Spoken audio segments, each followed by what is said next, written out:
You are listening to Jambo Radio Scotland, online on your smart speakers and on DAB digital radio in Edinburgh and Glasgow. You can download the Jambo Radio app on Google Play and App Store. Now, it's time for our conversations with inspirational individuals in Scotland and beyond. This is a moment with Sade and Enoch.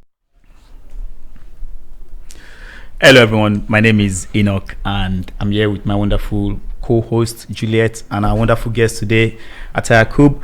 Thank you for joining us on The Moment with Sade and Enoch. So today we are going to be exploring a subject that a lot of you can relate to. So career, community, identity in modern Scotland, something that ATTA is very versed with, and I think most of us can probably relate to it.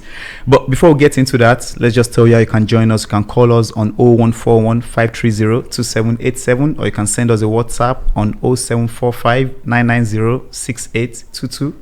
And if you're on social media, you can also join us on Jambo Radio Scotland. That's on Facebook. If you're using Twitter, then it's Jambo Radio 1. On IG, it's jamboradio.scotland. And you can also send us emails at info@jamboradio.co.uk. We'd love to hear your comments and your suggestions. Yeah, what does it mean to grow up as part of an ethnic minority in Scotland? To face challenges of representation, belonging, and opportunity, and yet carve out a career that bridges creative expression, grassroots activism, and community leadership. Our guest today has done exactly that. Raised in Glasgow's south side, he overcame early personal loss and societal barriers to pursue higher education, break into the arts with a lead role in film, and dedicates his life to advocating for equality and youth empowerment. Join me in welcoming ATTA YAQUB, whose experiences and personal journey showcase the power of representation and how the arts, sports, and activism can be a force for social change. So, Atta, here's the fun parts. So, are you going to tell our listeners what you do or who you are without telling us what you do for work? So, who is Atta without the work parts? Okay. In 30 seconds. In 30 seconds, yeah, Okay. thank you. ATTA is someone who has strong values, and the values are around giving support and opportunity as much as wherever I can. I like to give energy, warmth in terms of my personality and character, and I think that epitomises the type of work I do and how I try to do that. ATTA is also quite shy and reserved guy at times, and only gives in to those circles where he has a lot of trust, and this is one of them, sitting here with Enoch and others in it. So that's in 30 seconds who I am and what I'm about, and I'm sure over the next hour or so we'll hear a lot find more out about more. it. Indeed. Well, you didn't tell us you're a model as well, so ATTA is a good looking model. I'm trying to get some of his gigs, but they said I'm not good looking enough. But then that's life, isn't it? No. But jokes apart, so I'm always fascinated by names, ATTA. So Yeah. what does your name mean, and what part of the world does it come from? Yeah, thank you. Good question. Firstly, my name is Arabic. ATTA is how you pronounce it properly. ATTA. ATTA. Okay. But obviously, being in Scotland, you get ATTA, and that just Probably sticks. guilty as well. Sorry. It's okay. It's okay. I think only my mum is really the one that calls me by my proper name. So, Okay. ATTA means to gift someone or Okay. to help someone. And when sometimes I'm in mosque, I'm in prayer, and the imam says, he's saying the prayer at the end, and he says ATTA, it means about God has gifted us with so much, and how can we repay with some of that? So, without sounding too sentimental, it's gift. It's about being charitable, and the middle name of my name, Atta ul Haq, is one who gives haq, which means one who gives rights to people as well. So it's all about giving. The name is, and somehow, somewhere, that again, some way pushes me towards that way of thinking. What you perhaps. do. Yeah.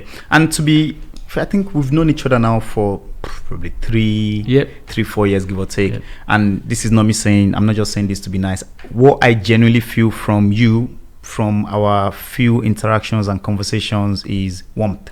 And I think that is true about you. And I don't know how you felt when you spoke with ATTA preparing for the show.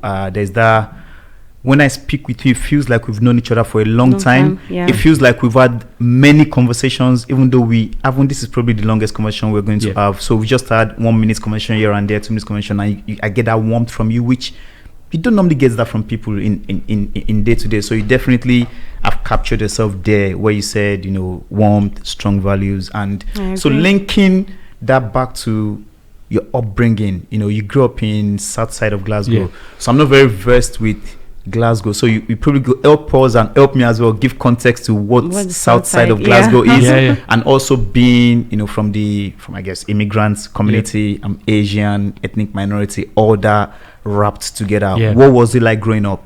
So in terms of Glasgow in particular, there was a migration from particularly South Asia, India and Pakistan, that when they moved over, they moved to certain parts of Scotland or Glasgow, and that was where communities were going. That's where perhaps some of the trades were and such like. So when my mum and dad came, probably 60s, my dad had worked as an electrician on the QE2, the Queen Elizabeth ship. So he came as an educated man and born, I won't give my age away, in fact I will, born in the 70s. From the south side, that's where a lot of the community was, and that's where a lot of the Pakistani community was. So in education, I went to schools that were very diverse in the south side.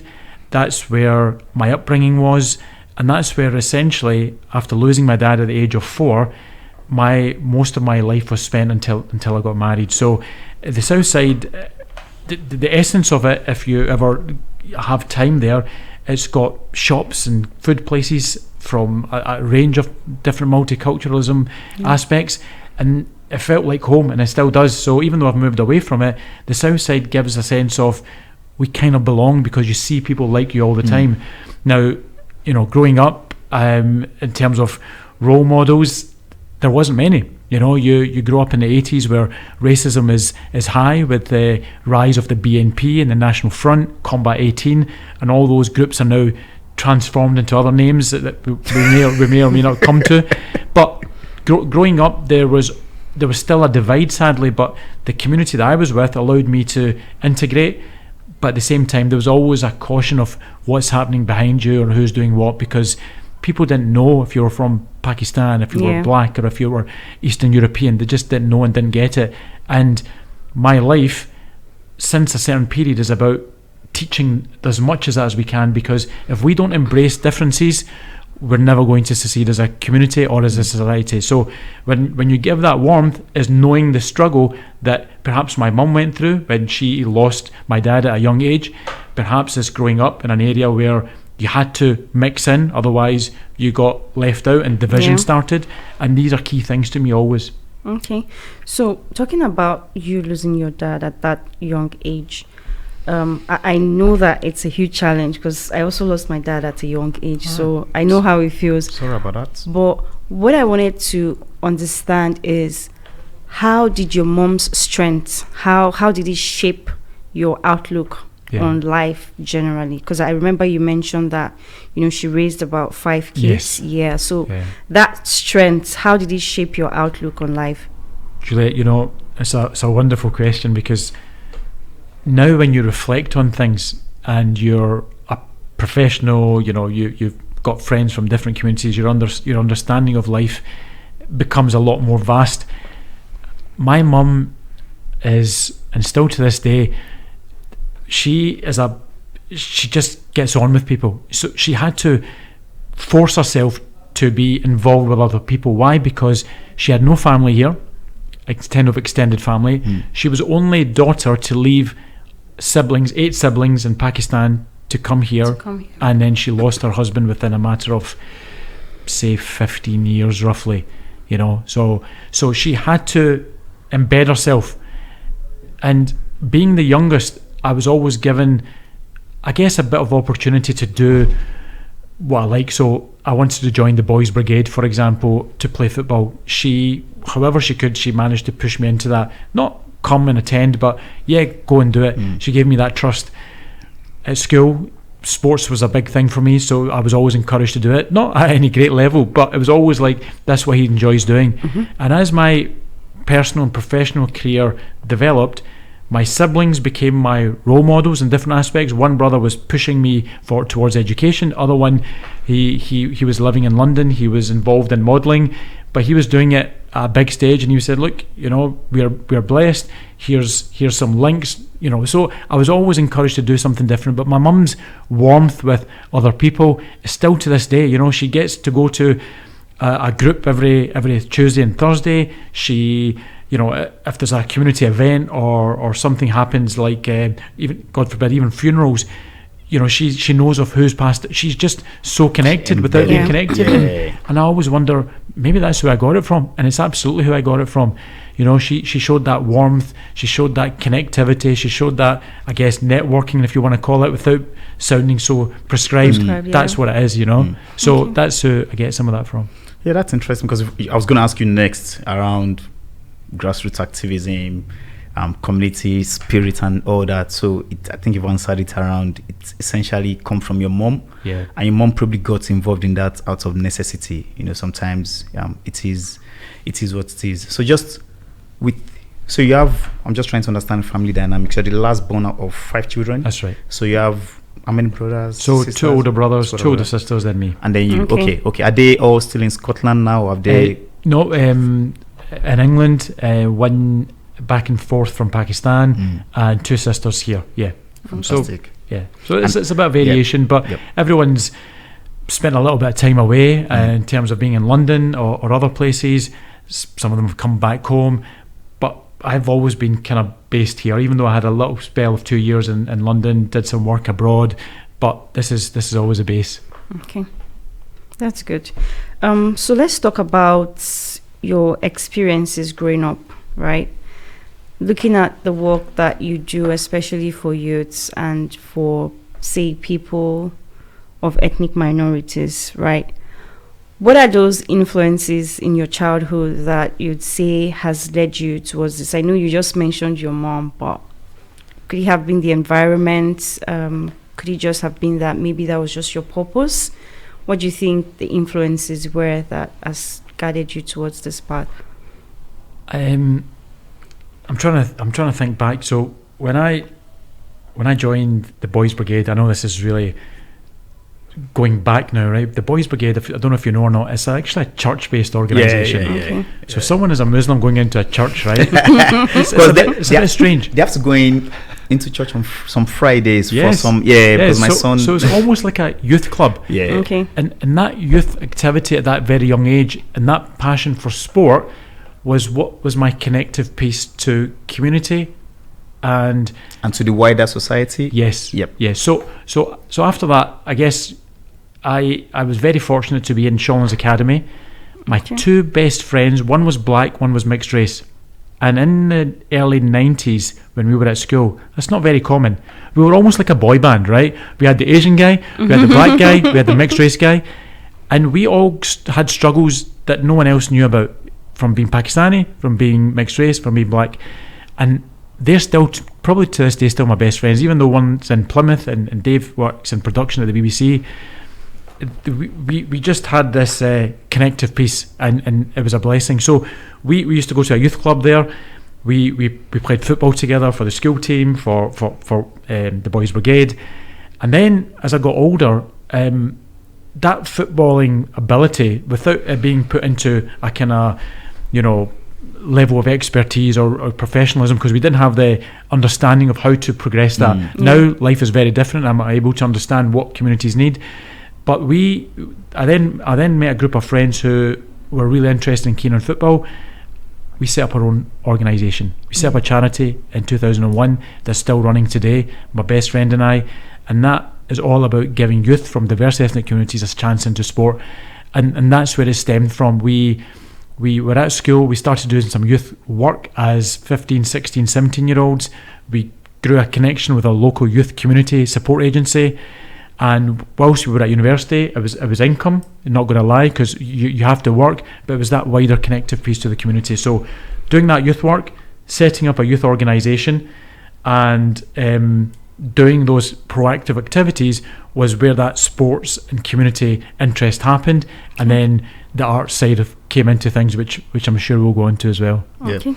It's interesting because someone else could have gone through exactly the same experience you've had and still just gone to become an investment banker and just left all that behind, like community and all that. So there must have been a part of you that was made for this beyond your circumstances. I don't know if you get what I mean.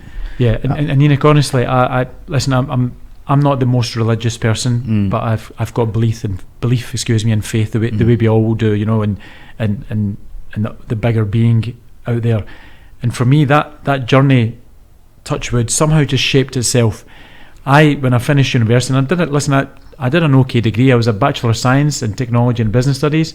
I went on to do a postgraduate diploma in Information Management. And whilst I was doing that youth work and finishing my degree and my postgraduate, I went for an open audition, a casting for a film, because my agent at the time for modelling said, they're casting a film, can you act? And I went, no.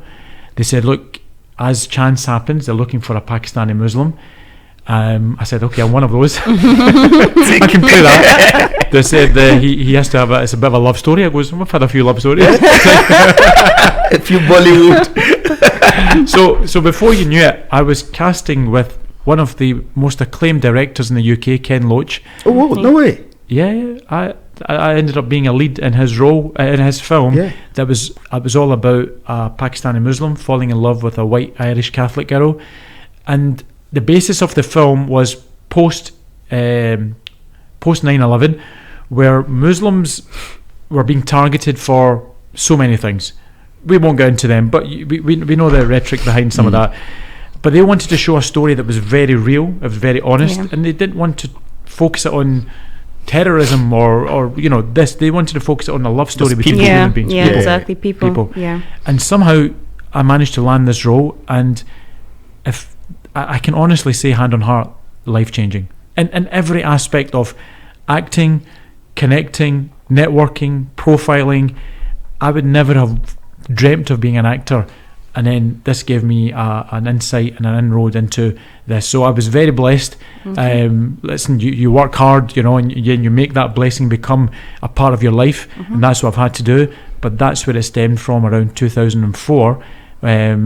Over 20 years now I've been involved in this game of arts in different forms now, sports in different forms now, but I kept that connective piece, and that was community, empowerment, youth, and that's been not only my bread and butter, but my passion and my heart. Yeah, that's your thing. And you know, you can still join us on 0141 530 2787 and send us a WhatsApp on 0745 990 6822.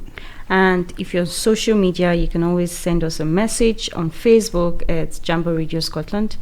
On Twitter, it's Jambo Radio 1. On IG, it's jamboradio.scotland. Of course, we'd love to hear emails from you, which is info@jamboradio.co.uk.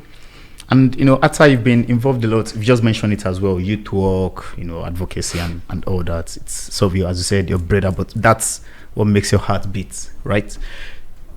So you probably know more than most, probably even more than me, some of the challenges young people, youth face today. Can you share some of those challenges with those of us that are not maybe as involved in that world as you are? Absolutely. I think when I see youth, when I work with people or youth from any background, any diverse background, for me the biggest thing is, at the end of the day, as sad as it sounds, we want to earn. We want to make a living. We want to be able to support ourselves, our partners, our siblings, or whatever that might be. In order for the youth to do that and have that guidance, we need opportunities for them. So I think there's a real lack of opportunity for youth. And if there is opportunity, we're not getting out to the youth in the right ways, in the ways that they want it. So there could be mentor programs, it could be modern apprenticeships, it could be youth work, whatever that might be. We need to harness our programs in such a way that we are talking to the youth, but as soon as we talk to the youth, we have quick impact on them. You know, we make sure that there's a resource behind it, we have the right people delivering them, and from then that's when we can start to make change. So nowadays, even like sometimes an institute will come to me and say, look, we can't engage with youth or with a certain community. How do we do it? I say first thing is, do you know the youth groups or whoever's in that area? Have you done a bit of mapping? No. There's your first answer. Do you know what the local church or gurdwara or temple or mosque is in there? No. Okay, that's another bit. That's where people go. 100%. Yeah. That's different parts of the strategy. Do you know any individuals who might be able to link you to that? Not really.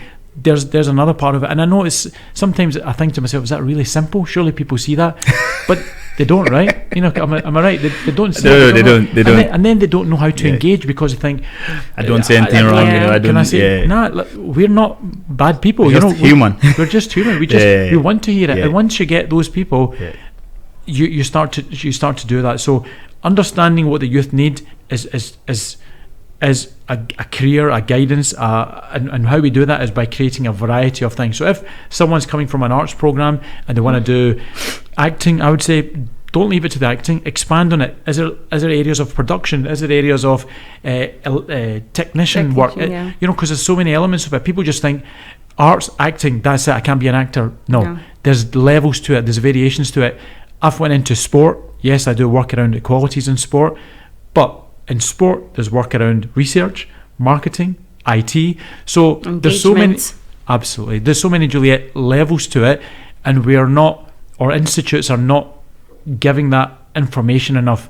You know, like I said, I work in sport, and I know we'll come to some of that, but there's not enough being done from sports bodies to help people understand what is a sporting system. You know, people just think we play it and then we want to be professional. No, there's lots of ladders to follow. There's lots of steps, to follow in that to get to that place. And it doesn't mean you have to get there and that's the be all or end all. What is the sporting system and structure? Are our communities aware of it? They're not, because they see the end goal, but there's lots of ways to it. And if they can't do it, at least, you know, you said to me your boy races and runs. But if you didn't know that you have to be involved with a club, you need to invest time and resource, that the club needs to do X, Y, and Z. If you don't commit to some of that, he's not going to be a runner. Yeah. But our communities don't understand that, but also the institutes don't educate enough for people to understand that. So there's a disconnect somewhere. Yeah. So I'll be a devil's advocate, right? So I'm a parent, and I've got a young person as well. I've got a child who is 14, right? And I'm supporting my child. I'm giving them the guidance they need. I don't feel my child needs any more support from an organization like yours or BPU or wherever. And I'm thinking, why can't those kids you support, why can't their parents and their uncles and their immediate community support them as well? Why do they need what you do? What's the point?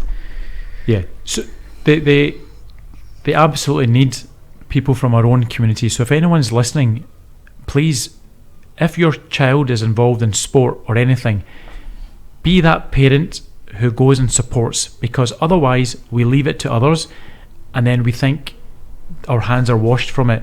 You need to be involved a little bit. You need to show that passion and care, because otherwise the groups or clubs that form that are for our communities, that's all they focus on. Whereas other groups who form, they try to do it so that they include those communities. They try to do it, but then their peers are all of a different background, and it doesn't suit our young people. So unless we're involved with those, our kids won't want to go there and be as involved as much. We need to see relatable role models, otherwise it doesn't happen. So if you're sitting there and listening and thinking, my kid does this, he's not breaking into the first team, I would say go and be a part of it. Ask questions, be that coach, see what you can do, because it's a generational shift now. When I was there, my mum couldn't do it. You know, our parents might not be able to do it, whereas now parents who are younger and understand a coaching certificate or whatever, and know that they have to give some time back, give it and invest it in maybe what your kid's involved in or what the community's involved in, so that way you know that you can be articulate and ask questions and also challenge the status quo. Interesting. That's good. So let's try to connect everything.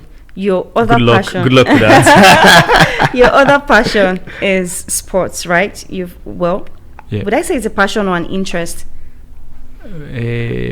Both. Okay. All right. That's perfect. So let's try to connect it to Glasgow and Sarah. Yeah. And what the mission of the organization is. Like, just tell us about that. You know, how your passion for sports has led to you co-creating that with your friend? Yeah, great question, Juliet. My passion for sport has led to co-creating that because we believed, and still do, that there's not enough diverse ethnic talent who is coming through the system in order to be at the performance level. We also believe that volunteers and coaches need to be developed and upskilled in order for them to be working with those. But we also believe that we won't be the gatekeepers for that community, because there'll be other clubs who are mainstream. They'll be doing work that we can't do. And if we hold on to the young people, they ain't going to develop. So there has to be a point where we have to work collaboratively. We have to work in partnership. We have to educate our parents or volunteers to say, this club is doing it at a level where you'll get more than we can give you, because we can only give you this. And that's where that passion came from as well. Listen, we were very fortunate that my friend and I, we got coaching certificates. We were working in a youth community environment. We ended up working in sports for Glasgow Life. I ended up at Show Racism the Red Card, who gave that perspective around understanding racism but challenging it and lobbying against it. He went on to, so we had a connective piece in terms of our roles in our professional careers to give some of that support, and that doesn't happen to everyone. But that belief, that passion, that innovation, that enthusiasm to go and ask questions and change and give time, that's what led us at. And listen, Glasgow Ansar is not the finished article, but there's summer and Easter programmes. There's teams that we have around netball and football. But those teams are very dominant in South Asian. Now, we need to open the doors for others. We also need to collaborate better with other clubs. But what we started to do, Juliet, is the structures in sport that exist. So in order to compete and be recognised or scouted, that can only happen if you're playing in affiliated leagues.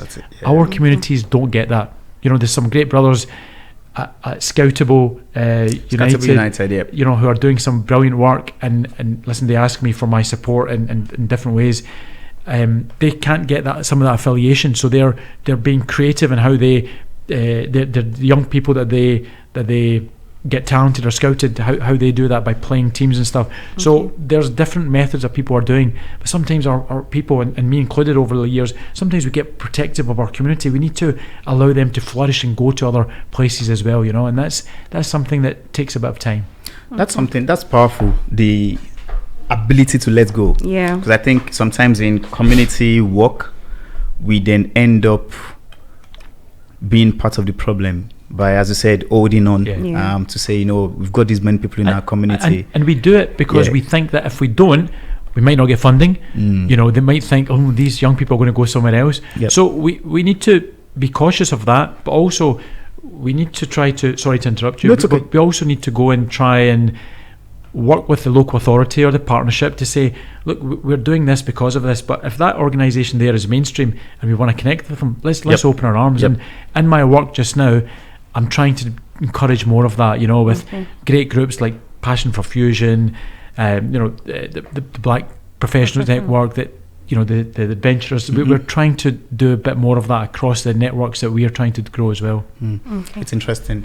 And a lot of times in society we hear phrases like music helps bridge communities, sport helps bridge communities, and I'm sure you've heard it as well, and maybe you've experienced it.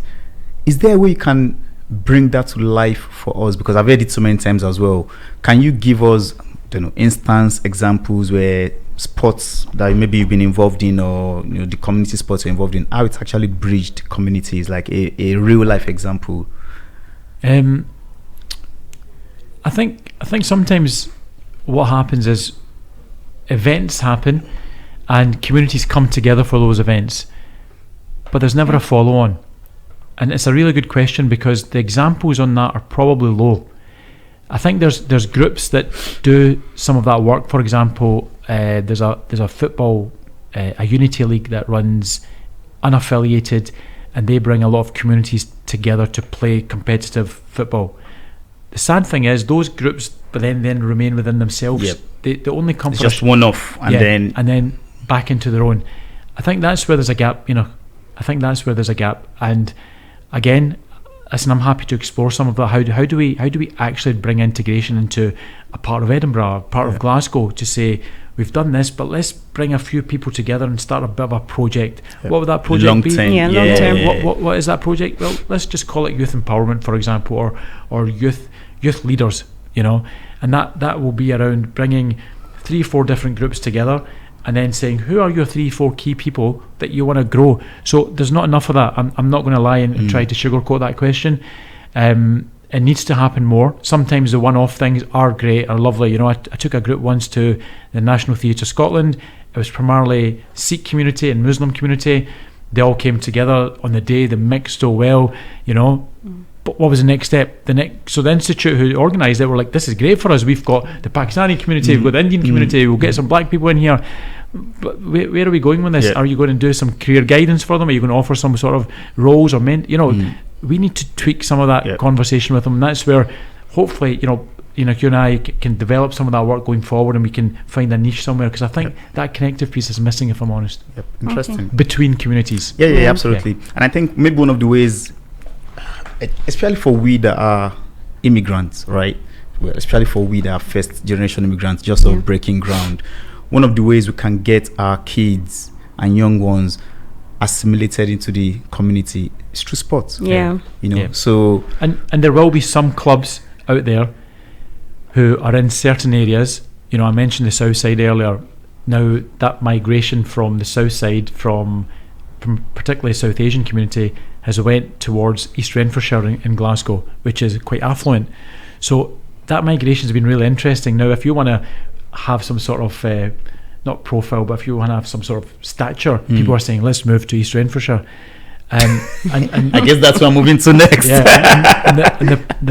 point is we need to give kids that connective piece so that they have some sort of prolonged activity with other young people as well. Okay. All right, that's good. So let's talk about your career, right? You're now a diversity and inclusivity. I know it's interesting. We've been talking for 30 minutes and we've not even started with your. This man is got many lives. Yeah. So tell us about you being like a diversity and inclusivity champion.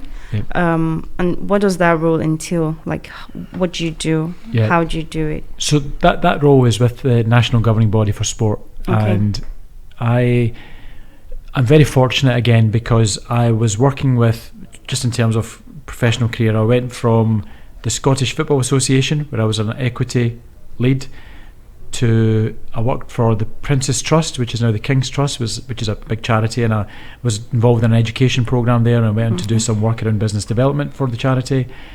This role has been 3 years now in July, and the EDI, Equality, Diversity, Inclusion Manager, my role is around I guess looking at our EDI strategy within Sport Scotland. Now, the three kind of main components of that are people, are our systems, and our new ideas. And just to explain it very briefly, is people is all our ideas. Yeah, it's all our internal stuff. How are people understanding different policies or practices around equality, diversity, and inclusion? The system part is from sports governing bodies to local authorities to community networks. What has been done in there to make it as inclusive as possible? Some of that involves partnership management, and the last part is kind of guided by EHRC, the Equality Human Rights Commission, and Scottish Government, is around what are we doing as part of our research to focus on a few groups who we're kind of not quite reached yet in terms of engagement. How can we try something a bit different, hence the title New Ideas? So on a day-to-day basis, those are the kind of three angles my work takes. I actually like the fact that, like, it just feels like there isn't any difference between what you do for work and what you do outside of it. So yeah, that's very, very good. Yeah, actually. no, I'm again, yeah, but that's taken years of trying to find the right thing and believing in what we've talked about. Yeah. And it's not almost creating that path, but I said at the start, having that luck and that fortune, that opportunistic, being there and available, understanding what I can do as a person to grow, and being in the right place, and similarly to the individual, both of you in front of me and people we know, that being in front of people is something we can teach our young people as well. I know I spoke about opportunity, but we need to give our young people that confidence, that ability to be articulate and communicate, because when you go into environments that aren't what we're used to about being around our own people, that's when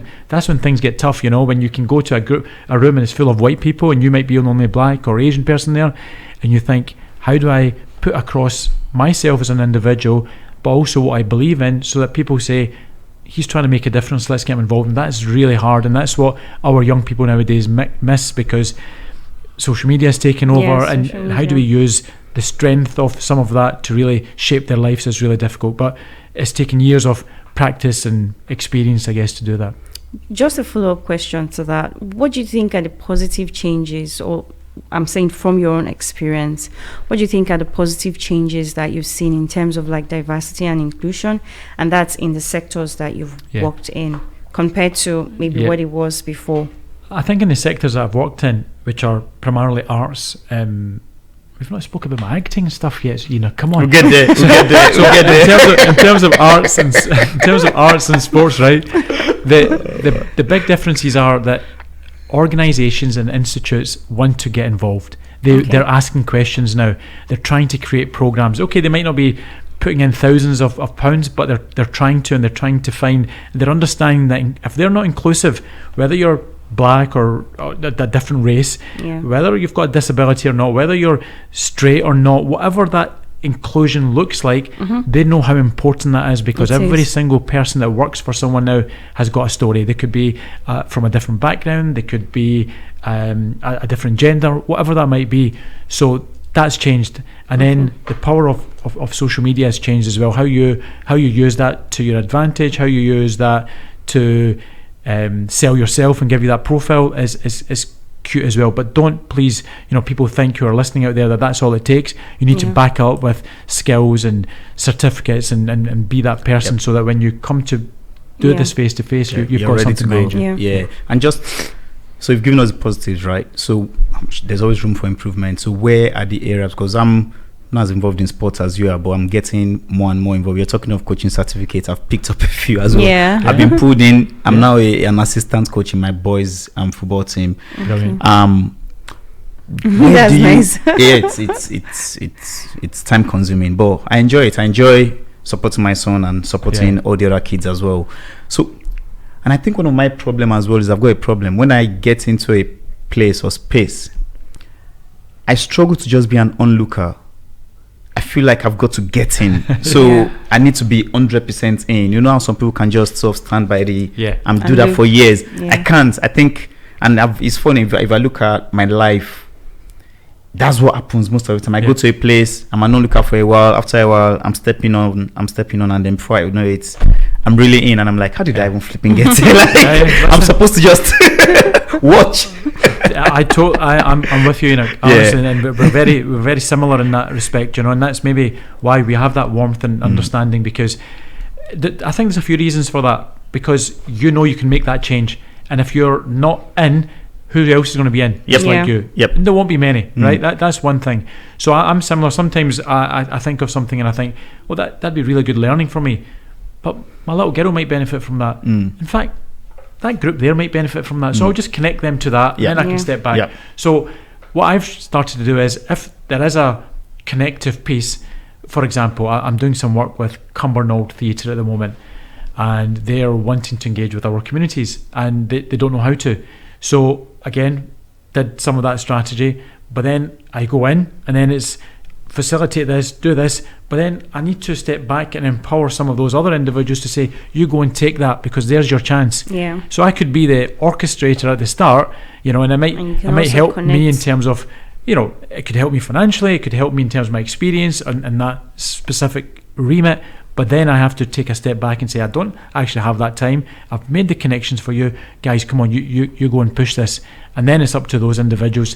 But then I say to those communities, if you don't, that's on you, because that was your gate that was open. And you say to the institutes, you need to make programs that are relevant for them. Otherwise, you're just talking shop as well, So there needs to be a bit of accountability. Yep. And listen, I'm not going to do the maths, but you've been on this earth for more than 4 decades, right? and you've been involved in a lot, community, your own personal career, and everything you've achieved. Which, I don't know if you can answer this, which has been your proudest of them all? The proud. It has to be one. The proudest of them all. Proudest moments. I think when it comes to what had the biggest impact in my life, and it depends on what obviously people see as achievement. You know, like, is it financial? Is it profile? Is it whatever? But for me, it's got to be the film with A Fond Kiss with Ken Loach, and I'll tell you why.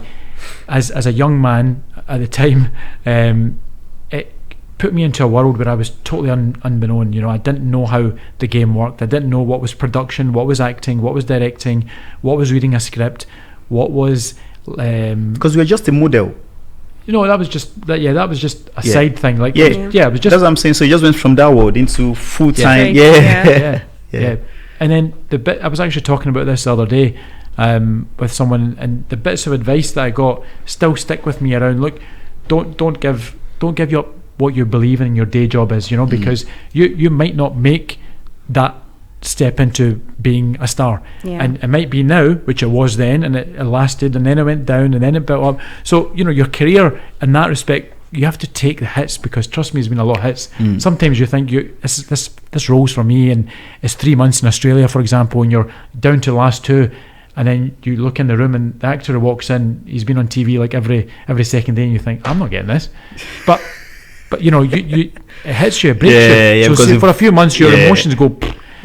So if I pick yourself up again, and if I didn't know or have that belief and connection to not only my faith but also that community understanding, something deeper, I'd be lost. You know, and there's probably moments in my life where I was, but because I was working and believing what I was doing, you're able to pick up quickly. You're able to, okay, but that's fine. Okay, I've lost that, but tomorrow I need to go and deliver this session to the Muslim community around understanding what this, you know, whatever that might be.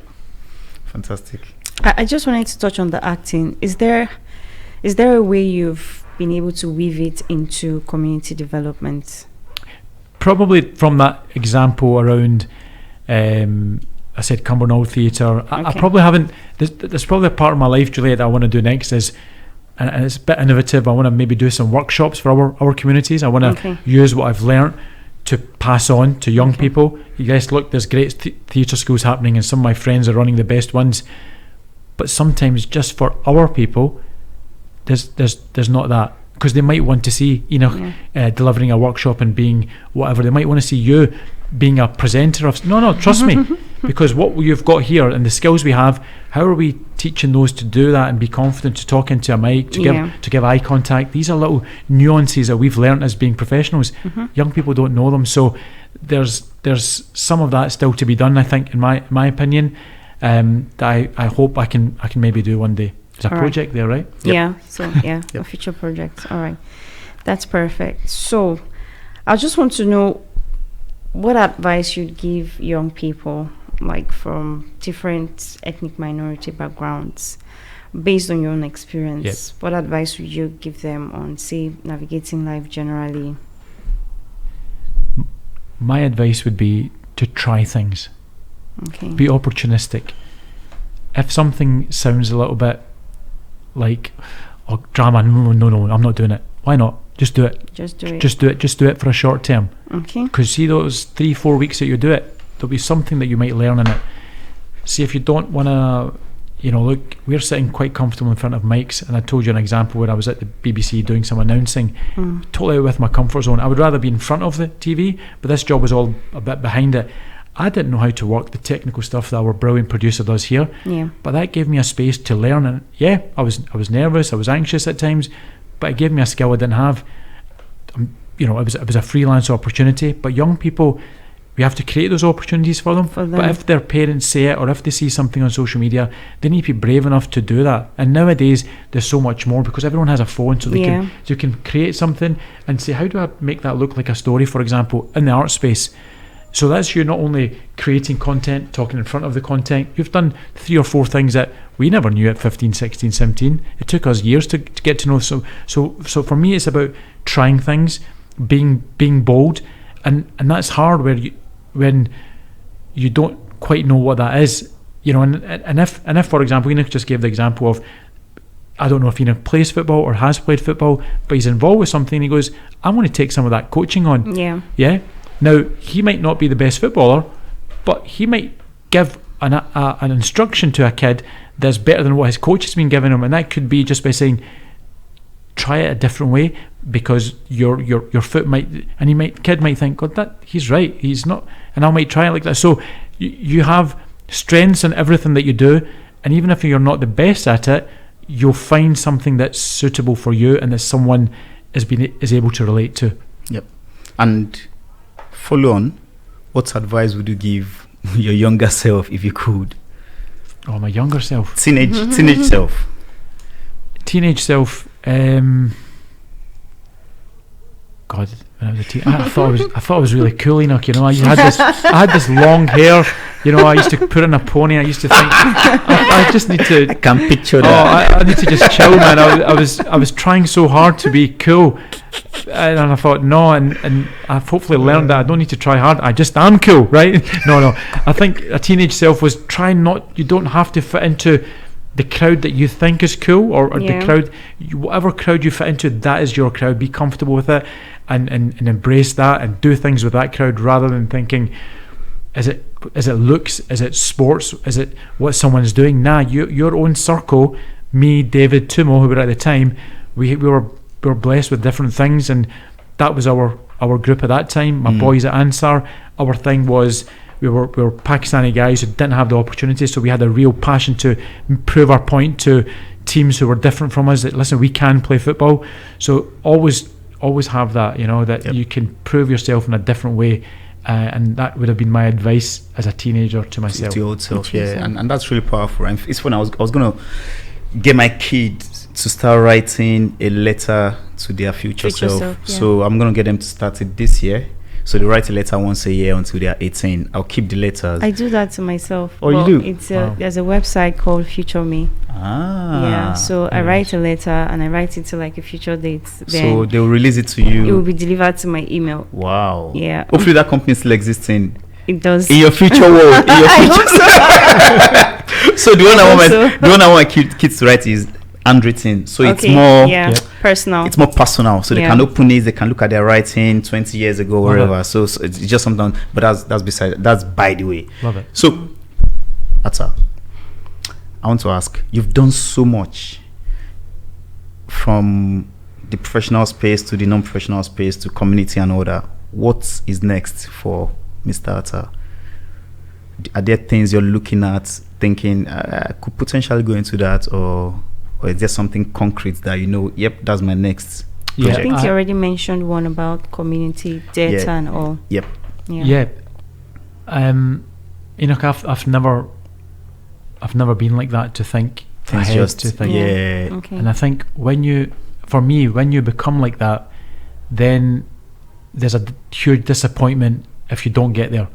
So alhamdulillah, if I'm able to open doors through what I do, and it comes, I wouldn't say organically, because you need to put work in, you need to be able to adapt and be that person, but whatever I can use my skills or networks or professional experience from, I will use that. As a host, where I'm now hosting a few events, I would like to be probably a bit more mainstream in terms of people. There's some fantastic presenters out there who are from a South Asian or black background. For me, there's not enough representation yet in the mainstream. That's hard to break into. That could be a small goal for me.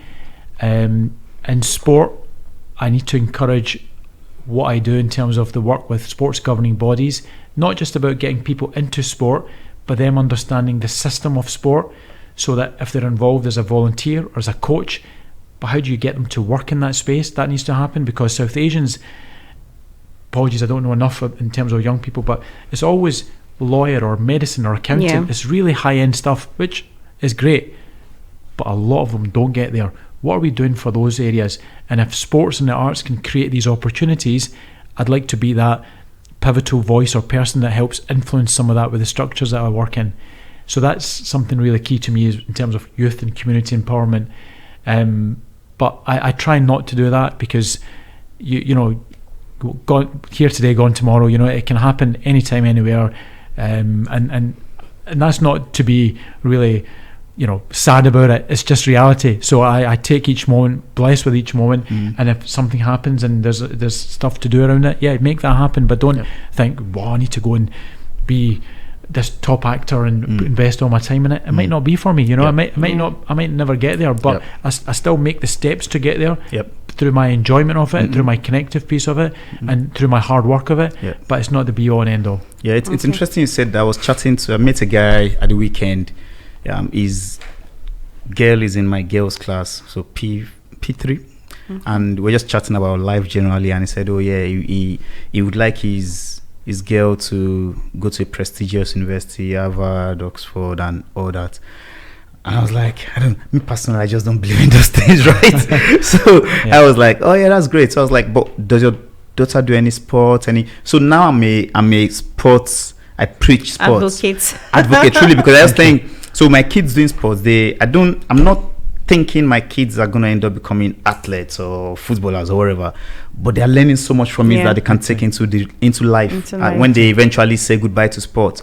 And that's something. Teamwork, it's communication, it's fitness, it's health and well-being. The list goes on, you know. Because there was something he said, oh, my daughter wants to do gymnastics, but he's thinking, why does she want to do gymnastics? Gymnastics is not going to earn money. So he's looking at it purely commercial. And I get it. We're immigrants, right? It's finance first, and then all those other things later. So it's, as you know, I'm doing more of having those conversations with parents around, oh, I saw your daughter, she's pretty fast, I've registered her for athletics, you know. So because in our community, people don't, it's not something we naturally think of. You know, while I was saying that, I was actually thinking, I can't even remember how we got into athletics. I think we were just weird.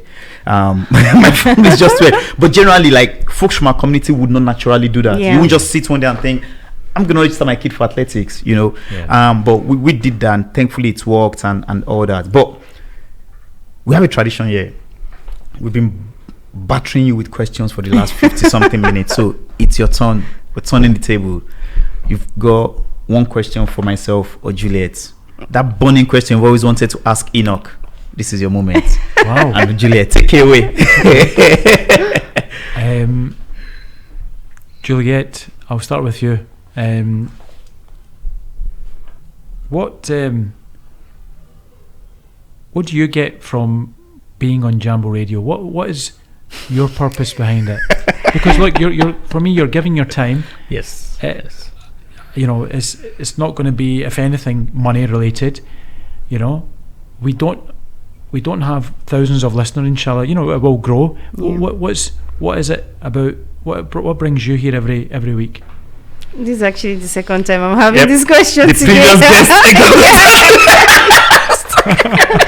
We need to tell the guests, don't ask this question. No, it's actually good. So part of what I want to be in life is to be a business leader, right? And I know that would involve speaking to people. I know that would involve maybe having to stand up for people, or having to be that voice that people can relate to. So my purpose of being here is to learn as much as I can, to build skills, capacity, as well as add value. And network as well, because now you know ATTA. If you want to go into some of the areas ATTA is in, absolutely, you can just call him or email him. Because Juliet, sorry, no, go ahead. No, because it's a great thing. So, you know, connect with me, because, for example, I've mentioned the BBC a few times, but they do programs that are for people from diverse ethnic backgrounds. Listen, I'll speak candidly, transparently with you guys. Some of them might be tick box looking, right? Who cares? We go on them. Take what you take what you can get. On them. You put your face in where it is, and you become another contributor. So, you know, tomorrow, for example, I'm on Scottish television, right? It's a live show, and it's politics. I don't like talking about politics. There's people on the panel well versed in politics than me. I think of two things. I think profile, and if the question's right, I'll give a little bit about it. I'm not as articulate as those people.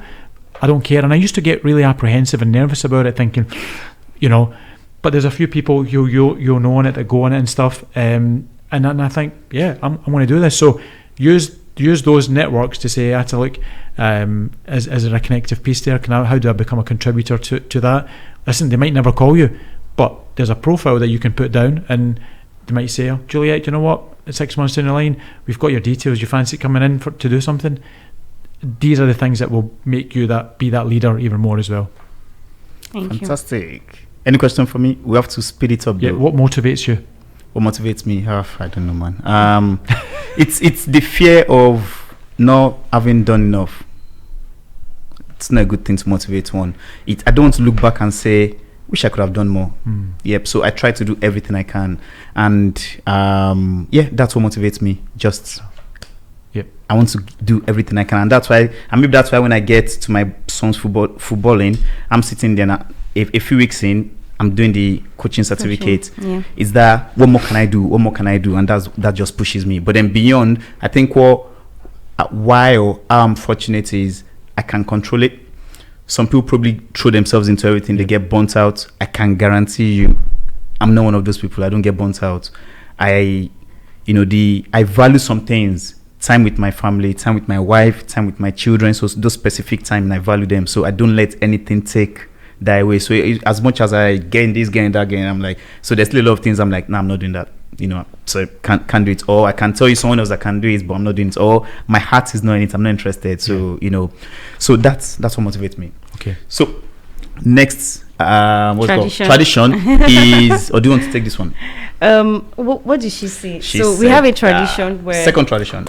Yeah, we have a tradition where the guest or the previous guest will leave an advice for the next guest. So the previous guest did not know that you were the next guest. Yep.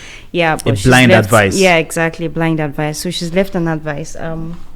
Yeah, and it's actually perfect for you. Yeah, it's a perfect advice for you. So the advice is that what you do is important. Thank you. That's it. Yeah. So whenever you feel down, whenever you feel dejected, just remember, and that is just perfect for what you do. It's nice. Spot on. She read you, but she didn't know you. She didn't know you. Yeah. So on that note, you need to leave an advice for our next guest. So what is it gonna be? Yep. My advice would be for the next guest to feel and be the change that you want to do for others. So if you can be it and feel it, so whatever work you're in, then you can have that impact on others. Okay. Perfect. Feel and be the change you want to be for others. That's powerful. Feel and be the change you want to be for others. Okay. So learned so much today, and you're right that I will learn some things I don't know. So answer, I've never connected you to answer. I didn't know there was a connection there. So definitely learn something. Some key things I took away from our conversation today. Try things. Yeah. Don't try to fit in. Just be you, right? And I that's said a lot of times, but I think people don't actually believe it. Just be you. I remember when I was working, there was a place I was working, and when we used to go to the office religiously back in the days before remote working, and I always just do the full suit, like shirt, tie, the whole thing, typing 100%, right? And used to go to the gym as well. And the guys in my team used to make fun of me, thinking, but the funny thing, I just kept doing that because like this is me. This is me. I left that role. And you look good in a suit. They're just jealous. Listen, what can I say? A few years later, I connected with one of them, and I saw him in suits, and I was like, "Oh, you're not wearing." Say, "Yeah, like everyone in the team is wearing suits. All of us are now going to the gym." So I was like, "This, I don't want to swear on radio." So these guys were probably jealous, but they couldn't pull it off. So and that's the thing, because they could have discouraged me from just doing the things I wanted to do. So just be you, even if it seems you're not accepted. Just do your own thing. If it makes you happy, if that's who you are. And then the last thing I took away is, that thing you said around not over planning. Don't be too clinical with your planning. Like, this is where I want to be. Just not necessarily let life happen. Still be strategic, but don't set yourself up to fail. I think I like that, and I think maybe some of us could do it. That advice in life. I feel like you have a final word you want to leave before we end the show. No, I just think it's a real privilege, an honour to firstly, as a South Asian, it's been the dominant ethnic minority in Scotland for a long time, and I'm loving the fact that it's becoming wider, and I'm on Jambo Radio with two people from a different diverse background who are asking me questions, and I'm thinking, where are our opportunities in these bigger places? And I'm not saying you have to be in a bigger place, but it just shows our passion to connect to that. And I need to do more to understand and support other groups, not only through my work, but also maybe through my volunteering.